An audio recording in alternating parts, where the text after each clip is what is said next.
Hi guys! Dito pala kami ngayon sa Pizza Planet. So, tikman natin tong carbonara nila. So, ayun na nga guys. Masarap naman yung food nila rito. Actually, start to ng 549 to 679. Kung hindi ako nagkakamali sa presyo. Anyway, meron din silang a la carte dito. Oh yes, only sila lahat dito. Even the juice. Yung carbonara tinikman natin. So, itong next natin, yung pizza nila na pwedeng iba-iba yung flavor. Itong inavail kasi namin is 679.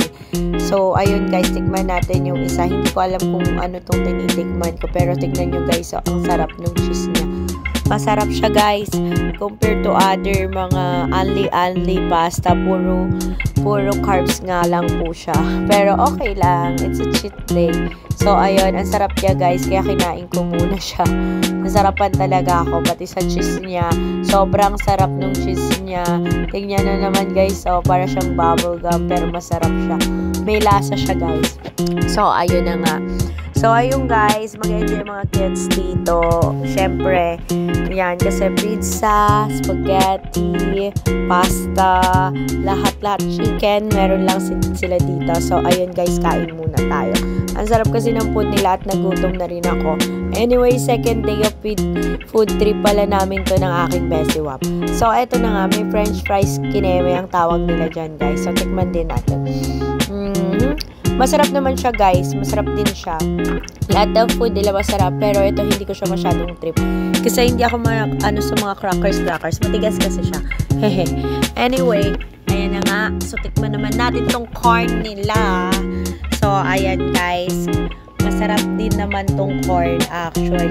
Tikman natin siya. Ayan. Masarap siya actually. Masarap lahat. So, hindi kami kandadudo ha. Ganda tuto sa pagkain. Kasi ang sarap ng mga food guys. So, it's like heaven for me.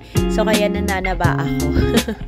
So, ngayon, alagang mister po kasi tayo. Ito naman guys, yung nachos nila guys. So, ayan guys, overload nachos ang tawag nila rito. So, tikman din natin siya. Ayan. Masarap din guys, grabe. Ang sarap din. Even the sauce, ang sarap. Ayan, napaulit pa nga tayo. So, ayun na guys. Yun, the best talaga. So, busog na ako dyan. Pero I don't have a choice to eat more and more. Kasi I don't know kung paano siya uubusin.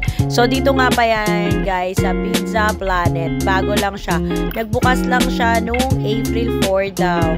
So, ayun. Tapos, meron pang while waiting, may mga ganyang-ganyang pa-drawing sa mga bata. So, ayun, guys. Para kang nasa Disneyland nito for me, or Avatar feature nila. Future talaga. Anyway, ayan na, dumating na mga chicken nating in-order. So, ito na nga guys, 4 kinds of flavors ng chicken ito. May salted, may barbecue, may Korean, at merong patis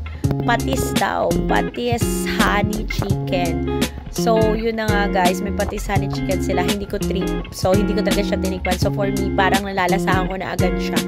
Yun lang. So, yung salted egg nila rito, guys, grabe, kalasa nung chicken wings ko dati. So, sabi ko, alam ko yung flavor na to. So, ayan, tinikman ko na nga ang chicken wings. Mainit-init pa siya, guys. Pero, grabe, kapit na kapit yung sauce niya, yung powder niya. So, the best. Kaya sabi ko dyan kay Bessie Wap, gusto mo ba talaga nung namimiss mo ba yung pizza ko? Ay, yung chicken ko. So, ayan, nagpa-picture muna kami. Tapos, ayun, sabi ko sa kanya, so, tikman mo tong salted egg ko. So, picture muna kami dyan. So, sabi ko, ayan o, Bessie, tikman mo, namimiss mo yung salted egg ng chicken ko. So, ayun guys, ang sarap-sarap talagang kumain. So, kung ako ang tatanungin guys, nasa 1 to 10 rate, 10! Yay! So, very, very, very good. Ayan, ang sarap-sarap ng food nila rito guys. So, kain muna tayo ha. So, bye-bye!